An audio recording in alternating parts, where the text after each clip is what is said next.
दोस्तों महज 15-20 दिन पहले सारे स्टॉक मार्केट एनालिस्ट को ये लग रहा था कि अब स्टॉक मार्केट में 2008 जैसी स्टॉक मार्केट क्रैश आ सकती है।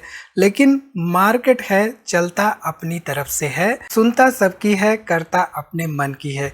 पिछले 15-20 दिनों में एक रिकवरी साइन हमें देखने को मिल रहा है। अब हम में से मोस्टली लोगों को ये लगने लगा है कि मार्केट रिकवर कर जाएगा। देखिए, स्टॉक मार्केट में जब 95% लोगों को ये लगने लगे कि मार्केट अब ऊपर जाएगा, तो समझ लीजिए वहां पे मार्केट अपना असली रंग दिखाने की तैयारी कर रहा है। क्या स्टॉक मार्केट में वाकई में रिकवरी आ चुकी है? क्या 1-2 दिन की एफआईआई की बाइंग से हमें समझ जाना चाहिए कि एफआईआई वापस आ गए हैं?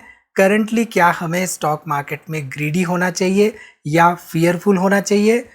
किस तरह के स्टॉक्स में हमें फोकस करना चाहिए? एग्जाम्पल्स के साथ हम यहाँ पे इस वीडियो में, छोटी सी वीडियो में जानेंगे। तो वीडियो को यहाँ पे पूरा देखिए, क्योंकि वीडियो के अंत में आप लोगों के लिए कुछ सरप्राइज भी है, और लाइक करना ना भूलिएगा। नमस्कार दोस्तों, मैं उमेश त्रिपाठी आपका स्वागत करता हूँ स्टॉक फॉर रिटेल पर, स्टॉक मार्केट से जुड़ी एक नई जानकारी के साथ। तो कुछ दिनों पहले तक महज यहाँ पे अगर हम देखें तो 4 मार्च 2025 को यहाँ पे ये लग रहा था कि इसके फर्दर नीचे जा सकता है। अब उस समय पे हमने टेक्निकल्स देखने के बजाय, ये देखने के बजाय कि आरएसआई कहाँ पे है, ये देखने के बजाय कि ऑसम ऑक्सीलेटर के बार्स कहाँ पे बन रहे हैं, हम टेक्निकल्स देखने के बजाय ये जो विश्लेषक होते हैं, विश्लेषकों की जो यहाँ पे पॉइंट्स होते हैं कि मार्केट फर्दर गिर सकता है, मार्केट 2008 के जैसे जा सकता है। हमने भी इसके बारे में डिस्कशंस किए थे, आप वो जाके वीडियोस देख सकते हैं कि हमने क्या डिस्कशंस किए थे उस समय पर।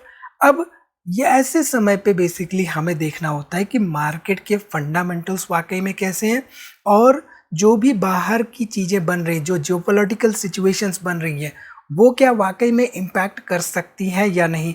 तो हम देख रहे हैं कि हमारे आसपास जो भी सिचुएशंस बन रही है, चाहे वो ट्रेड वॉर हो या बैटलफील्ड हो, यहाँ पे ऐसी सिचुएशन नहीं बन रही है कि मार्केट वाकई में एक ओवरवैल्यूड जोन में हो और मार्केट में क्रैश ड्यू हो। जितना क्रैश ड्यू था उतना ऑलमोस्ट हो चुका है। अब इससे फर्दर अगर क्रैश होना था, इसको 15% से ज़्यादा नीचे जाना था इसको, तो वहाँ पे कुछ बड़ी घटना का होना ड्यू था, और वो बड़ी घटना कोविड की जैसी घटना हो सकती थी, वो बड़ी घटना कोई रिसेशन जैसी घटना हो सकती थी। अब ऐसी घटना अगर बिल्डअप होती है अगले 3-4 महीनों में, तो हो सकता है कि मार्केट में क्रैश आ जाए। फिलहाल यहाँ पे अगर आप ध्यान दें तो आप देख सकते हैं कि मार्केट हमारा पिछले कुछ दिनों में चलता हुआ 23,800 के लेवल के आसपास आ चुका है, जो कि इसके लिए बहुत अच्छा रेजिस्टेंस का काम कर सकता है। यानी कि यहाँ से फिर से आपको एक टिप देखने को मिल सकता है। और ये जो ट्रेंड लाइन हमने बनाई है, इस ट्रेंड लाइन पे आप देखें तो आपको ये अच्छी तरीके से फॉलो करता हुआ दिखाई दिया था इस पर्टिकुलर पॉइंट पे, यानी कि फरवरी के महीने में। तो यहाँ पे इस ट्रेंड लाइन से ब्रेकआउट तो हो चुका है, लेकिन ऊपर जो बैठा इंतजार कर रहा है वो है रेजिस्टेंस जोन।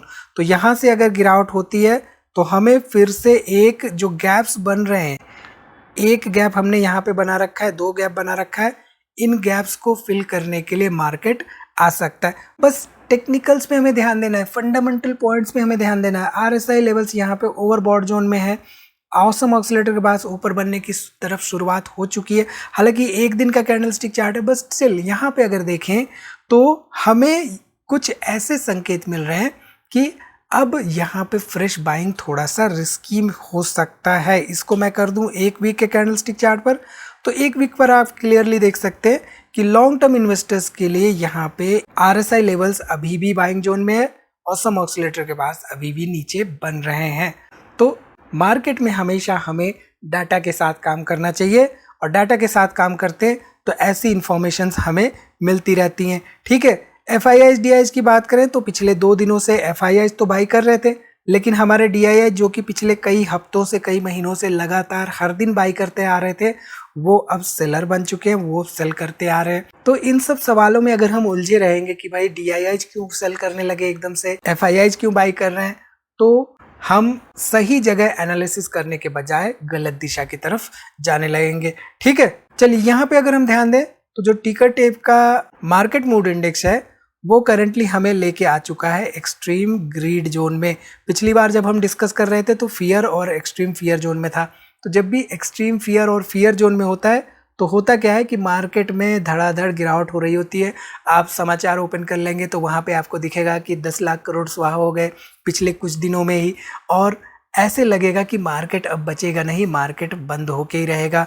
यहाँ पे ऐसी सिचुएशंस में जो FIIs होते हैं, जो इंस्टीट्यूशंस होते हैं, वो एक्चुअल में बाई कर रहे होते हैं और हम रिटेल इन्वेस्टर्स यहाँ पे पैनिक में आ रहे होते हैं। अब यहाँ पे मार्केट आ गया है तो आज की समाचार ओपन करके देखेंगे तो आपको लगेगा कि भाई आज के दिन तो बल्ले बल्ले हो रही है। मार्केट में तो हर स्टॉक एक अपर सर्किट की तरफ जाता हुआ दिखाई दे रहा है।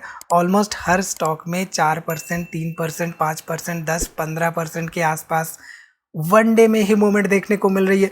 तो ऐसे में आ जाता है ग्रीड फैक्टर। अब यहाँ पे फोमो हावी हो जाता है, यानी कि फियर ऑफ मिसिंग आउट। हम फॉर एग्जांपल देख लेंगे कि एक पर्टिकुलर कंपनी है जो कि पिछले 3-4 दिनों में ही 20% अप्रिशिएट हो गई है।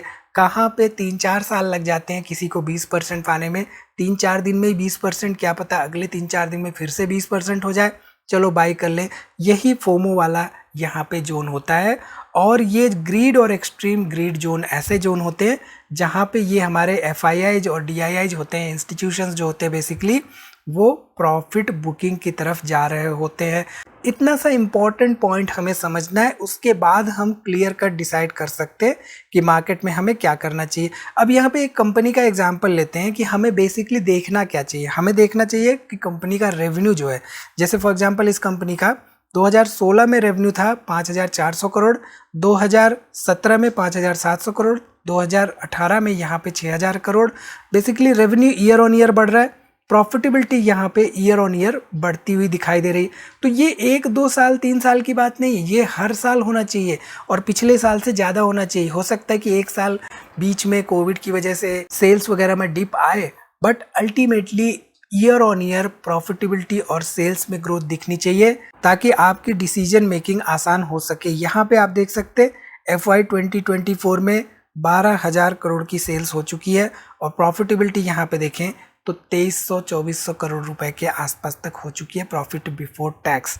तो ये इंपॉर्टेंट डाटा हमें देखना चाहिए। सुनी सुनाई बातों पे हमें विश्वास नहीं करना चाहिए। 10 लोग सुनते हैं, 10 लोग कहते हैं इनफैक्ट बातें, आप 10 लोगों की बातें सुनते हैं, सुनिए सबकी, करिए अपने मन की और डाटा बेस्ड इन्वेस्टमेंट करिए। यहाँ पे आप देख सकते हैं फ्री कैश फ्लो इस पर्टिकुलर कंपनी का हमेशा ईयर ऑन ईयर आपको पॉजिटिव फ्री कैश फ्लो देखने को मिला। तो कंपनी के पास कैश रिजर्व्स हैं, company year on year sales में ग्रो कर रही है, कंपनी प्रॉफिटेबिलिटी में ग्रो कर रही है। तो ऐसी कंपनियां ग्रो नहीं करेंगी तो किस तरह की कंपनियां ग्रो करेंगी? ठीक है, तो इन सब बातों का ध्यान रखते हुए हमें इन्वेस्टमेंट डिसीजन मेकिंग करनी चाहिए। अब यहाँ पे सवाल आता है कि ऐसे सिचुएशंस में खास तौर पे जिसमें कि रिकवरी के साइंस दिख रहे हो, किस तरह के सेक्टर्स पे फोकस करना चाहिए हमें लॉन्ग टर्म इन्वेस्टमेंट के पर्पज से। तो अगर हम ध्यान से देखें तो आर्टिफिशियल इंटेलिजेंस, मशीन लर्निंग पिछले 3-4-5 सालों में इनमें ग्रोथ हुई है और हम ये कह सकते हैं कि अगले 10-15-20 सालों के लिए इसमें स्कोप हमें देखने को मिल रहा है। तो क्यों ना हम ऐसी कंपनियां फोकस करें जो कि आर्टिफिशियल इंटेलिजेंस या मशीन लर्निंग पे काम कर रही हैं। क्यों ना हम ऐसी कंपनियों पे फोकस करें जो कि इंफ्रास्ट्रक्चर पे काम कर रही हैं, क्योंकि इंफ्रास्ट्रक्चर में ग्रोथ का स्कोप है इंडिया में खास तौर पर। क्यों ना हम रिन्यूएबल एनर्जी पे फोकस करें, क्यों ना हम कंज्यूमर गुड्स पे फोकस करें। कंज्यूमर गुड्स ऐसे प्रोडक्ट्स हैं जिनकी की डिमांड हमेशा रहती है, चाहे कोविड की सिचुएशन आ जाए, चाहे रिसेशन आ जाए, चाहे बड़ी से बड़ी त्रासदी आ जाए। कंज्यूमर गुड्स की जो कंज्यूमेबल गुड्स होते हैं खास तौर पे, उनकी डिमांड हमेशा रहती है। तो क्यों ना ऐसी कंपनियों की स्टडी की जाए, क्यों ना ऐसी कंपनियों में इन्वेस्टमेंट किया जाए।